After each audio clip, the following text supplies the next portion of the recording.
All right. Hey, quiet down out there. Yeah, looks like we got some stragglers from last night's celebration of the 100th show. Hey guys, settle down, settle down. Man, they've been here all night. Settle down, settle down, settle down. Okay, all right, good, good. How we doing today? All right, we are back here at Song of the Day, coming to you from the Rock Cave. Today is Monday. Who else has a case of the Mondays? I know I do. Hope you liked the show yesterday, number 100. We're going to keep it going today, all right? What are we doing? All right, we are going back. It is the 40th anniversary of this band's debut EP. Does anyone even remember what an EP is? It was a thing. It was a thing when you didn't have much money and you just wanted to get heard out there. You just put out 3 or 4 songs. To me, the best EP ever is REM's Chronic Town. That thing is amazing. Still listen to that to this day.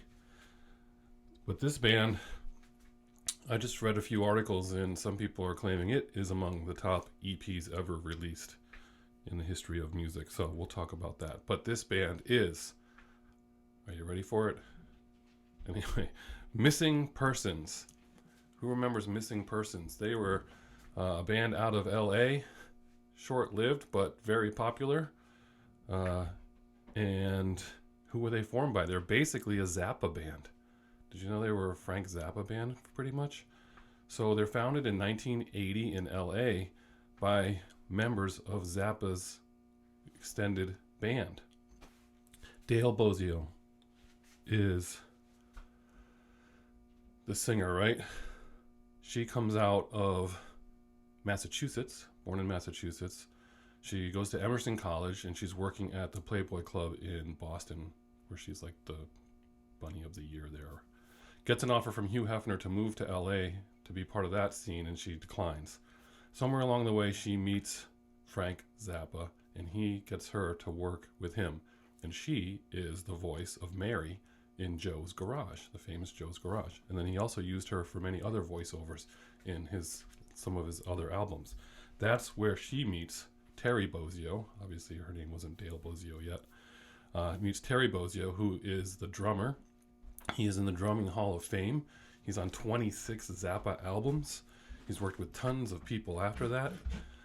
And they get married. They meet and they get married from 79 to 86.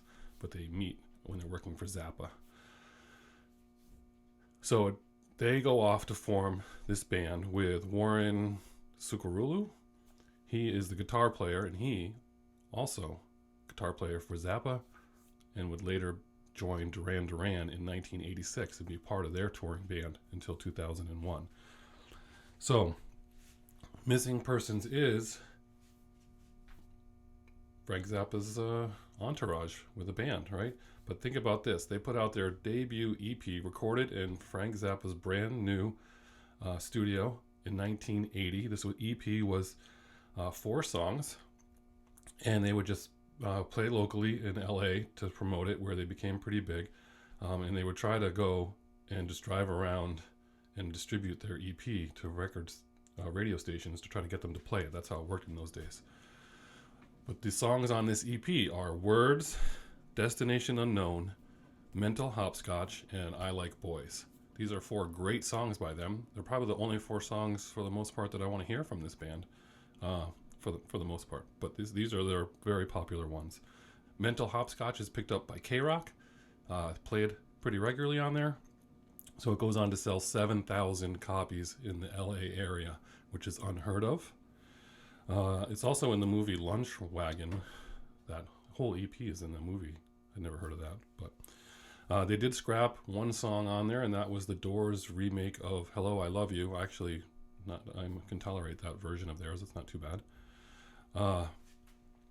So that's put out in 1980. Think about that, those songs. I mean, we didn't hear those songs until 82, 83 even, right? So those were old songs by the time we heard them. But that gets them a deal with Capitol Records, who re-releases their EP in 82. They're already 2-year-old songs. And the EP goes on to sell 250,000 copies in 1982. So much so that they have to get an album out, so they do. They put out their debut album, Spring Session M, which is an anagram for their band name. And that goes to number 17 in the United States. Now, why did they become so popular? Well, obviously, the synthesizers and his drumming and her voice, but her videos, the way she was looking, and the things that she was wearing with her multicolored hair and her outfits that just brought back an era of punk, really, is what she was dressing as. But that was just built for MTV. You think about the reach of MTV, and you're seeing things you've never seen before.